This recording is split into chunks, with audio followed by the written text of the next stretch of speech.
Hi, everyone. Thank you for joining. Really excited to have you here to talk about AI in marketing. And so, before I start, I really want to look at the math that your CFO is considering right now. For the longest time, one of the top level metrics that we have looked at is revenue per employee. And you can think of it as really the highest level and the highest way of looking at productivity for a team, because you're literally looking at how much revenue is the company divided by how many employees you have. And $300,000 per employee used to be the standard, the number that you were trying to hit. When Salesforce reached $30 billion, that's really where they were at. The one big outlier that we had in the SaaS era was Google. When they hit 30 billion in revenue, they were actually at an incredible productivity with $940,000 per employee. So that was the team that managed to do more with less, and that was the gold standard for the longest time. Now, hold that picture in your brain for a little bit, because here what you're seeing is like Google is just enormous. It's a complete outlier. Even Salesforce looks small in terms of productivity. And so, the SaaS bar was defined this way, and that was the world that we lived in for the past, call it 15 years. But then this happened. AI entered the picture. And all of a sudden, when we look at the same companies, like the bars are tiny and the difference doesn't look that stark compared to the new entrants in the market. Lovable, they're an AI native company, fairly young, a couple hundred million in revenue with about 140 employee, call it. So they're at $2.7 million in revenue per employee, massive. And if you take Anthropic, the makers of Claude, rumor is they're like between 30 and 40 billion dollars in revenue with 5,000 employees. That puts them at a massive $6 million per employee. And to put that into perspective, Google needed 32,000 employees to hit that same revenue number. Salesforce needed 79,000 employees to hit that 30 billion in revenue. So Anthropic managed to do this with a sixth of Google's headcount. And that is just incredible. And when you look at it, the Google bar has essentially, it didn't shrink. Like Google didn't get less productive. It's just that the bar has dramatically changed. And it's important to know that your board is looking at this chart, not the previous one. They're asking the question around how can marketing and every other function in the organization get us closer to this number. And this is not an abstract concept. What we're seeing in the market today is that companies are taking this into account when they're making decisions. Just last week, Cloudflare announced great Q1 earnings, right? Their revenue was up 34%, highest quarter in the company's history. They beat every analyst estimate, but in the same announcement, they announced that they were cutting 1,100 people. That's 20% of the workforce. And the employee, called AI, and I quote, the biggest tailwind we've ever seen in Cloudflare's history. A couple months earlier, Block beat earnings, raised guidance, and cut 40% of their workforce. That was like 4,000 people. The stock jumped, this is a story that we're starting to see across the board. And it's not a story about struggling companies that are cutting costs. It's a story about winning companies that are recalibrating what enough looks like. And your board and the rest of us are paying attention. Jack Dorsey, the CEO of Block, said during the earnings call something that, really sat with me. And I think it's important to listen to what he said. He said, I'd rather get there honestly and on our own terms than be forced into it reactively. I think every leader in this room has a version of that choice in front of them as of right now. And here's the trap. When your CEO asks marketing to do more with fewer people, the natural response is to go into reach for AI to ship more content, more variants, more briefs, more of everything. But that's really how you lose, because the output that you're tripling in volume is the output AI can only produce. You're not making your team more defensible. You're making the case for why it can be cut. And, I think we've all gotten, one of these in the past few weeks, right? Someone on your team or anyone, right? And this has a word for it. It's called work slop. The idea behind it is that it's AI generated content that pretty much looks like work, but doesn't reflect anyone's actual judgment, expertise, or point of view. And the reason I'm spending a beat on the word is simple: is you can't really name something you can't fight. So using this word with your team is critical, because once people have a label for it, you can start spotting it yourself and you can start fighting it. And the reason why that matters is that work slop isn't neutral. It's actually destroying value. And there's three main reasons for that. I mean, the first one, pretty obvious, it's lazy. It's volume masquerading for thought. It takes more effort to say something in 3 lines than in 3 paragraphs. And work slop is the path of least resistance. There is also something that's pretty important that I think we're disregarding these days, is that good friction should remain and should exist. Like, clarity is the job that we have to do. And finding what matters is our job at leaders. Aggregating information is not insight. Figuring out what matters in that information is actually our job. And so we owe it to our teams to bring clarity and not to force them to read more. And the final thing is that it destroys value. And that's why I'm saying it's not neutral. Work slop creates the illusion of a thinking process, but it consumes time to produce. It consumes time to read and time to clean up. And so the main thing I want to lead with here is that when we think about AI, it's a culture problem, not a tools problem. Ultimately, AI will, it only multiplies what you already have, and you multiply 0 by anything, you still get 0.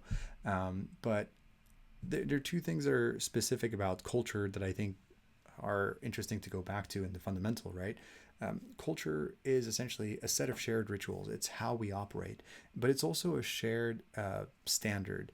It's what we accept. And most marketing teams have neither when it comes to AI. And the leaders who don't fix this won't have a defensible team. They're the leaders who are running out the clock. And so just a quick word about me. I'm Francis Brero. I run AI strategy here at HG Insights. Interestingly, we measure ARR per employee internally, and it is one of the things that I track pretty intensely. And right now, our ARR is growing faster than headcount, and that's probably going to stay the same for a while.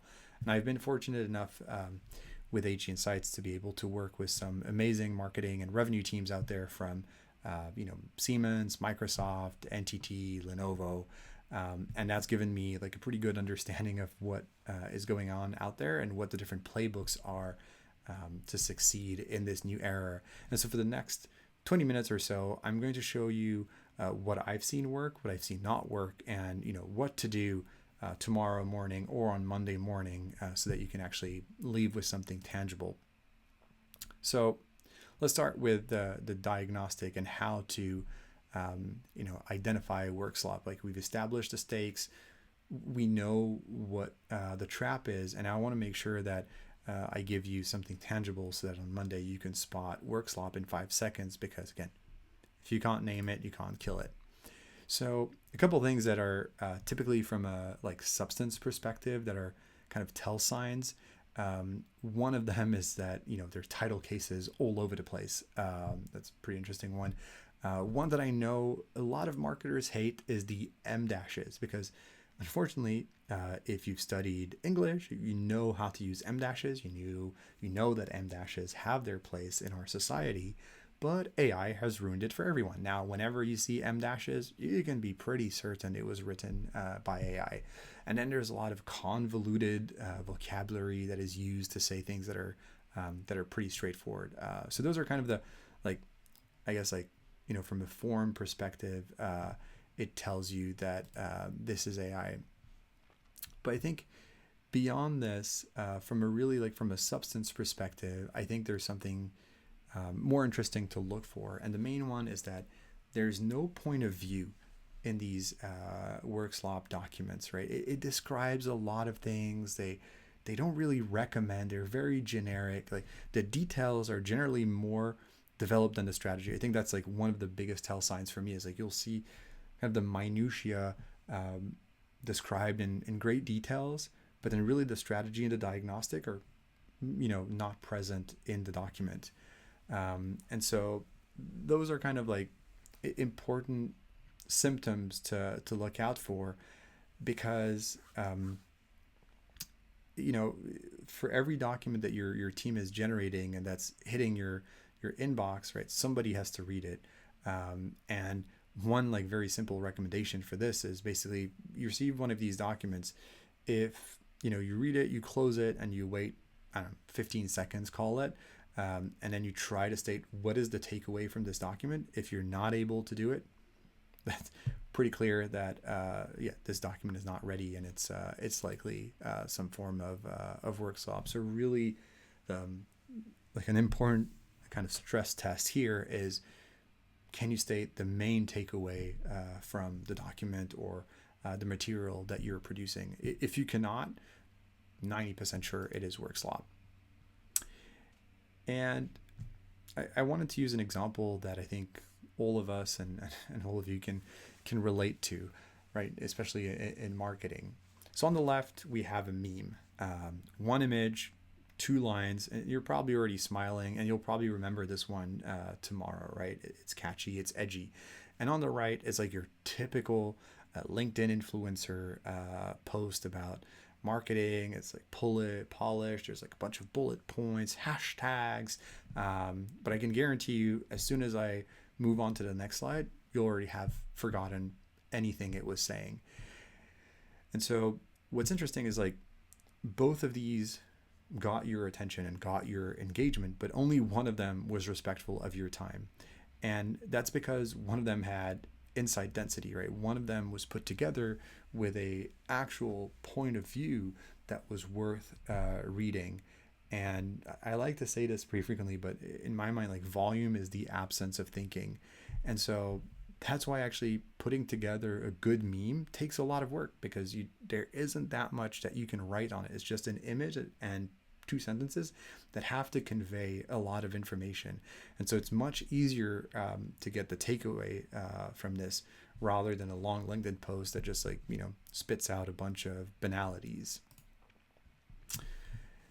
And so when your team is using AI to kind of fill the space by sending more emails, more briefs, more decks, more variants, like the volume goes up and the insight density goes down, and that's when you have a clear work slot problem.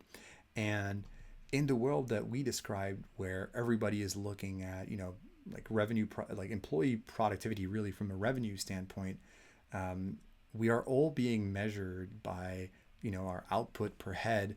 Like your team's output might look impressive by the amount of volume it's creating, but it's going to be very hard to defend it from a budget perspective and at a budget review.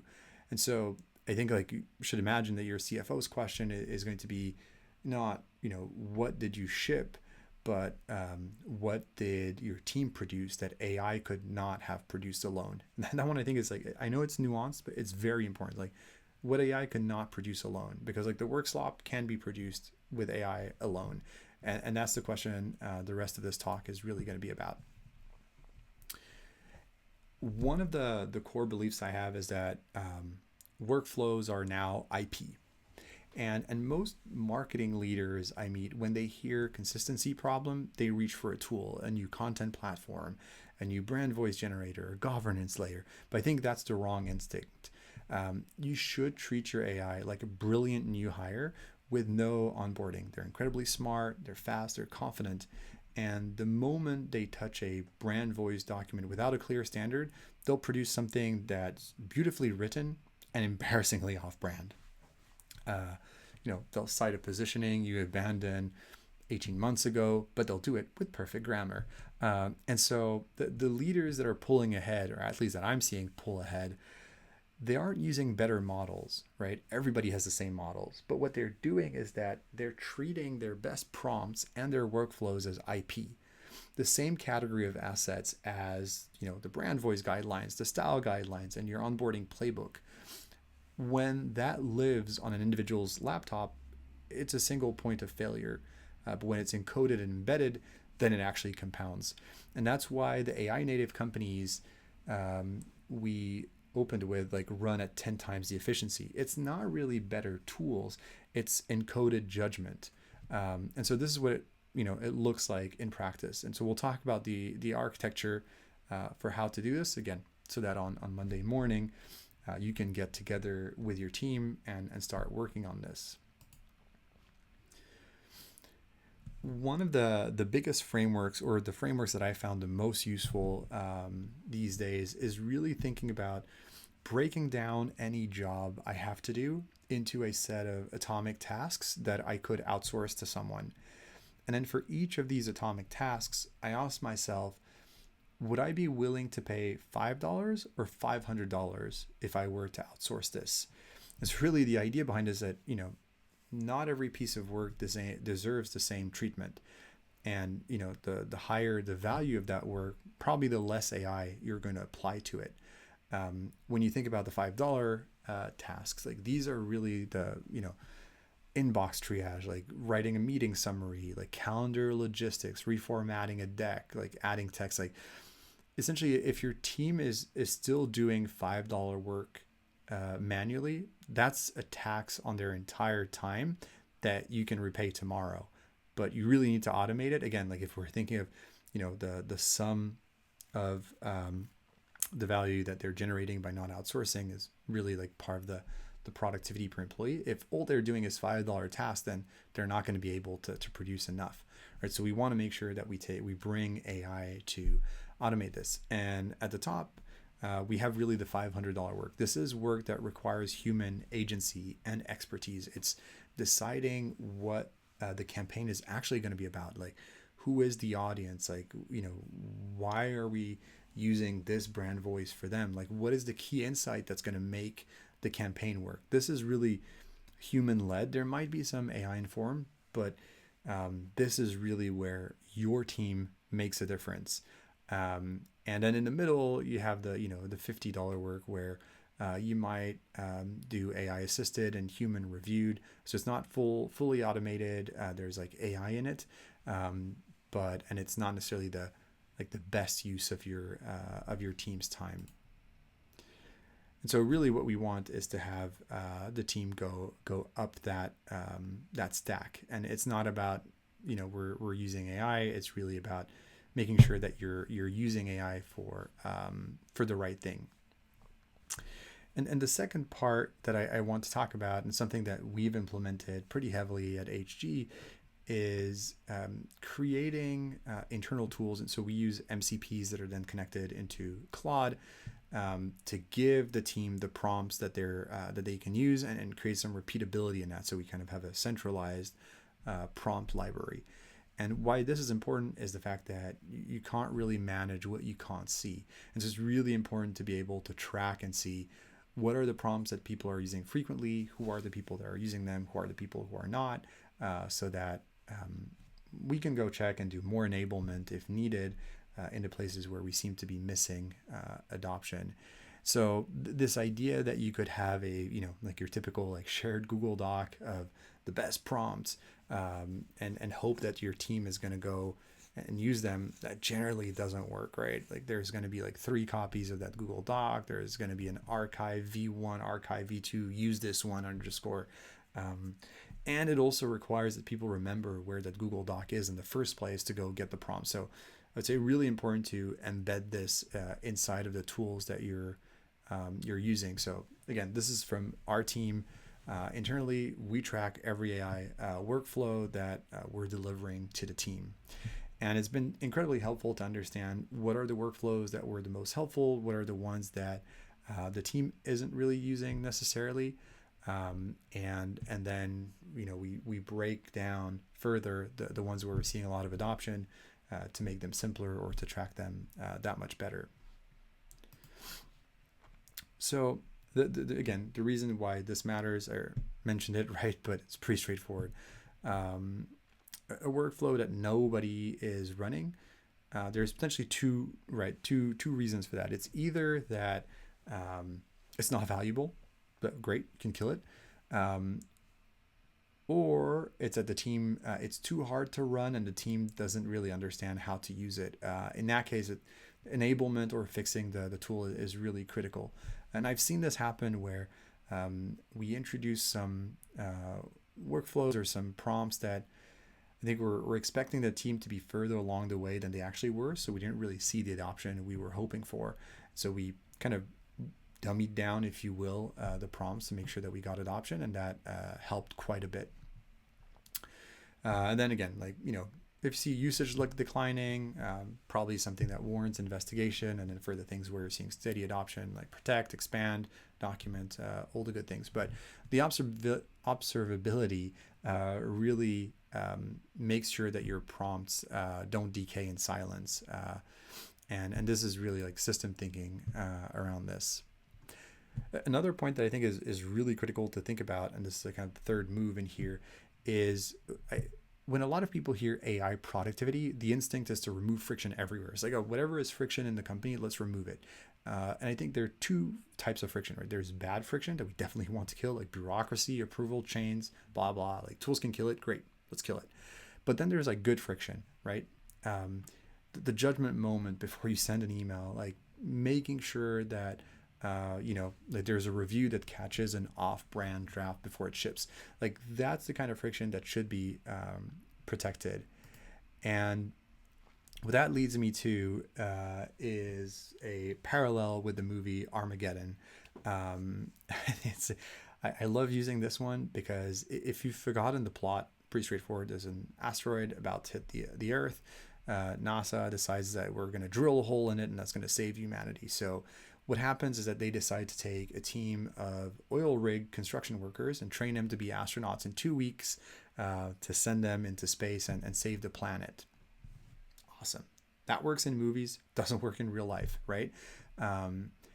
Like most of the teams I see are trying to use AI there as a tool looking for a problem, right? So the AI enthusiasts in your team they're excited about agents and prompts and tools and they want to be in charge of the roadmap, but to some extent they're the construction workers flying the rocket, right? Like AI hasn't been a thing for more than a minute, right? So like being an AI expert, like anybody can become an AI expert given how long it's been out there. However, the subject matter expertise on who is our target audience, what do our customers care about, what is the competition doing, like all those nuances really make or break a campaign. Like this is the idea of like these are the astronauts, right? People that have been doing this their entire life.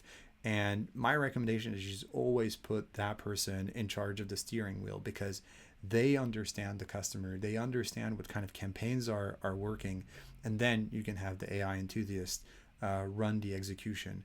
So the long story short is like, do an alternative version of Armageddon and actually send astronauts and teach them to drill a hole.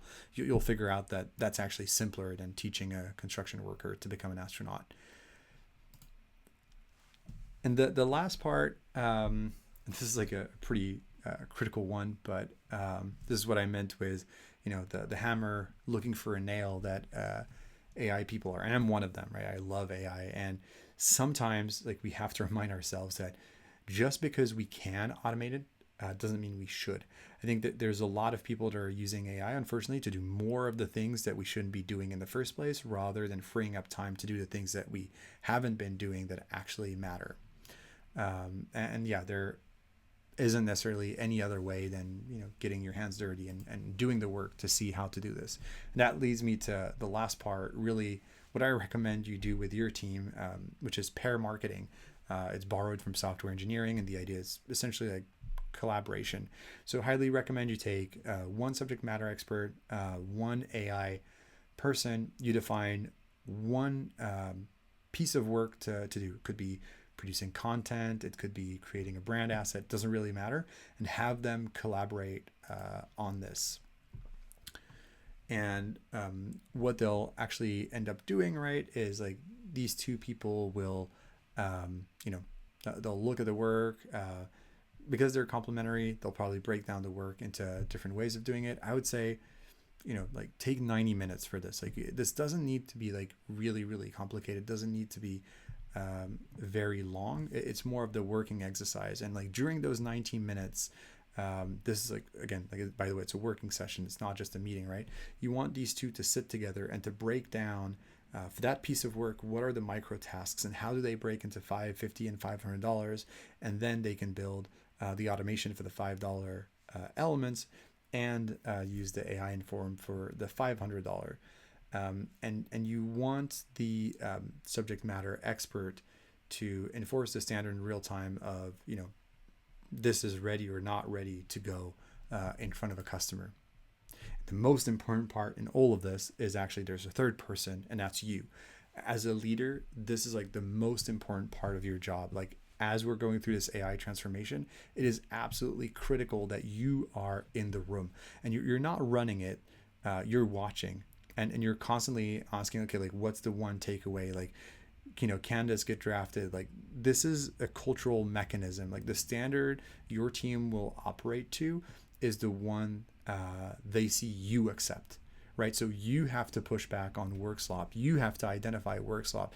You have to push them to really focus on the quality of the work first and the AI automation second. Because again, like automating slop will not give you the outputs you want. It's better to have lower automation, but like high quality and work towards higher automation than starting with absolute work slop and trying to work your way up. Again, like culture is what you accept. AI doesn't change that. And it'll just make, what you accept more visible, faster, and at scale. And so the, kind of the 30, 90-day picture that I recommend is like, start doing this. What you'll see is that 30 days in, you should have at least one, if not multiple workflows that you can start that nobody, wants to give back. And that's the seed. Then over time, you build up more of these workflows because you're doing more of these sessions. And that's really pair marketing. And that's the move. That's how you build this IP in the team that makes you different. And I know the questions you're already asking yourself is like, oh, but like, what if I don't have this AI fluent person in the team? I can guarantee you have one. They're in the organization. You just think like there's probably someone in the org who's been using ChatGPT or Claude quietly to do half of their job for a year. Find them and then, to some extent almost like promote them, like make it a celebration that they're able to do all of this. The second question is like, oh, but like, what about teams that work asynchronously? Fair enough, but there are times where you need to do this synchronously. Like, yes, you can do a recorded video call, but nothing will beat the collaboration and actually seeing the dialogue between the AI perspective and the subject matter expertise. So really, really push on doing this synchronously. And so to conclude, the stakes are real. We talked about the stakes. The trap is work slop. That's what you want to avoid at all costs. The framework hopefully you're taking away from this is breaking down tasks into these like atomic tasks of $5, $50, and $500 value, pairing a subject matter expert with an AI fluent person to actually break down a piece of work into those different components and actually building it. And finally, I'll leave you on the Dorsey quote, right? I'd rather get there honestly and on our own terms than be forced into it. Every leader in this room is in a position, the rest of your team is not. You have visibility into what's going on. You have the authority to shape how it lands. Essentially, you have a choice. You can lead this on your own terms. You can decide what your team standards are, what counts as work, what doesn't, who pairs with whom, and what gets built first. Or you can wait and let your CEO decide for you. And there is no third option. So really the question is like, what are you going to be choosing? And I'm happy to take questions and help like go into more details around this, but hopefully this was insightful in terms of not just where the world is going, but also like how, as a functional leader today, you can get started with this. But yeah, thanks for joining, and very excited to answer any questions you might have.